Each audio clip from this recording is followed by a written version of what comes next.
이스라엘 백성은 안식일에 전쟁을 하는 것보다 죽는 것이 낫겠다고 생각할 정도로 안식일을 지키는 것을 중요하게 여겼습니다. 이만큼이나 이스라엘 백성들에게 안식일의 율법은 절대적이었습니다. 오늘 본문도 어느 안식일에 있었던 일이었습니다. 본문의 사건이 일어난 때가 예배 중이었고 그 사람의 마른 손이 오른손이었다는 것을 밝히고 있습니다. 본문에서 오른손 마른 사람은 단 한마디도 하지 않습니다.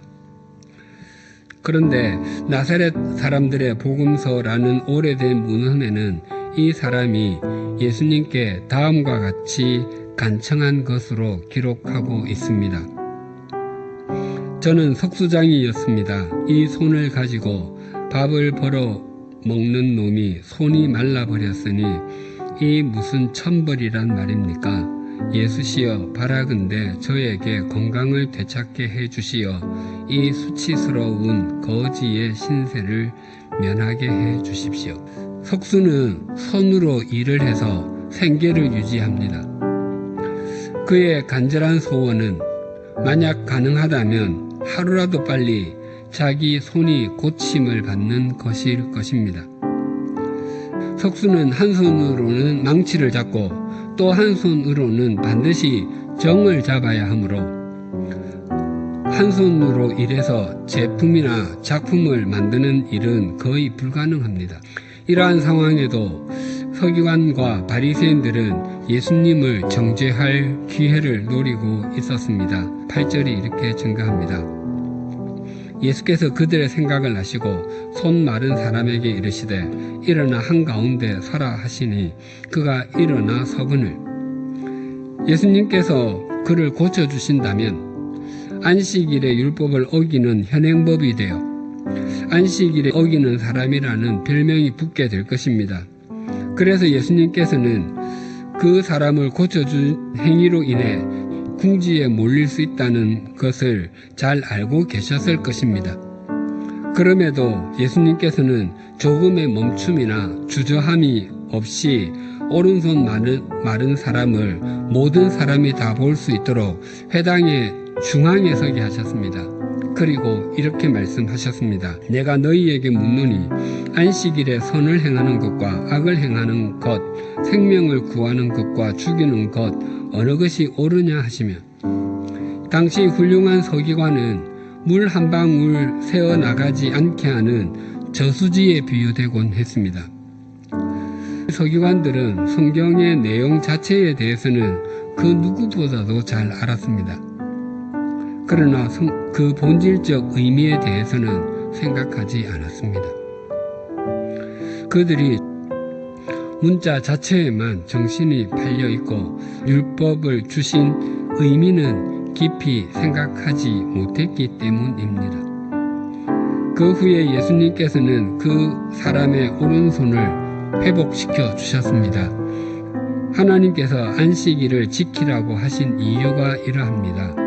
출애굽기 20장 11절입니다. 이는 여섯 동안에 나 여호와가 하늘과 땅과 바다와 그 가운데 모든 것을 만들고 일곱째 날에 쉬었음이라. 그러므로 나 여호와가 안식일을 복되게 하여 그날을 거룩하게 하였느니라. 하나님께서 일곱째 날에 쉬셨다는 것은 여섯 동안의 창조가 완전하고 완벽했다는 것입니다.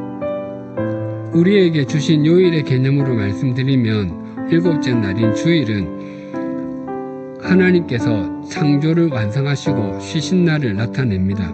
그래서 우리가 주일을 기억하여 거룩하게 지킨다고 하는 것은 하나님께서 행하신 창조가 완벽했습니다라고 우리 삶으로 고백하는 것입니다. 그런데 십계명에 관한 말씀은 출애굽기만이 아니라 신명기에도 나옵니다. 신명기 5장 15절입니다. 너는 기억하라. 내가 애굽 땅에서 종이 되었더니 내 하나님 여호와가 강한 손과 편팔로 거기서 너를 인도하여 내었나니 그러므로 내 하나님 여호와가 내게 명령하여 안식일을 지키라 하느니라. 신명기에서 안식일을 지키라는 말씀이 출애굽기에서와는 좀 다릅니다. 출애굽기에서는 창조와 관련이 있었는데 신명기에서는 출애굽과 관련이 있습니다. 안식일을 지키라는 출애굽기와 신명기의 두 말씀을 정리하면 이러합니다. 하나님께서 천지를 창조하시고 보시기에 심히 좋았다고 말씀하셨습니다. 이것이 안식일이 갖는 첫 번째 의미입니다. 안식일의 두 번째 의미입니다. 아담과 하와의 범죄 이후로 사람은 하나님과의 관계가 단절된 죽은 존재가 되었고, 하나님께서는 그런 우리를 영원히 살리시기 위해 창조의 사역을 또 행하셨습니다. 그래서 하나님께서 생명을 새롭게 하시는 날로 의미가 더해지게 되었습니다. 이것이 안식일의 두 번째 의미입니다. 그래서 우리는 출애굽기의 개념과 신명기의 계명을 함께 가지고 믿음 생활을 해야 합니다. 출애굽기식 성수주일은 내가 무엇을 금함으로써 이날이 구분되었다는 것을 삶으로 증명하는 것입니다. 또한 신명기식 성수주일은 생명을 살리는 일에 헌신함으로 이날이 구분되었음을 나타내는 것입니다. 오늘은 우리 교회 창립 17주년 기념주일입니다.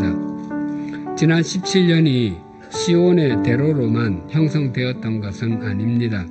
때로는 모함과 오해 등으로 칠흑같이 어두운 터널을 지나기도 했습니다. 그러나 그 과정마다 또 고비마다 주님께서 내미시는 신비한 손길을 경험할 수 있었고, 부족한 우리를 통해 역사해 오신 것을 찬양드리지 않을 수 없습니다. 또한 우리 교회는 공동목회라는 길을 걷고 있습니다. 홀로와 더불어의 원칙을 가지고 소명인의 길을 걷고 있습니다. 이것이 한국교회 미래를 위한 길닫기가 되고 하나의 이정표가 되어가고 있습니다. 공동목회에서도 각 담임의 장단점을 통해서 합력해서 선을 이루시는 것을 자주 경험하곤 합니다. 하나님께서는 우리 교회의 공동목회를 통해서 하나님의 작품을 또렷하게 만들어 가실 것을 확신하고 있습니다. 하지만 우리 교회가 이 길을 걷는 것이 다른 교회들이 가지 않은 길이기 때문에 어떤 일들이 펼쳐질지 알지 못합니다. 매 순간 눈을 들어 하나님을 목적 삼고 우리의 생각보다 높은 하나님의 생각을 따라 나아갈 것입니다. 그러면 우리 100주년 기념교회와 또한 교회의 구성원인 우리 각자는 시간이 지날수록 하나님의 작품이 되어갈 뿐만 아니라 이 시대를 살리는 하나님의 창조에 동참하는 하나님의 통로가 될 것입니다.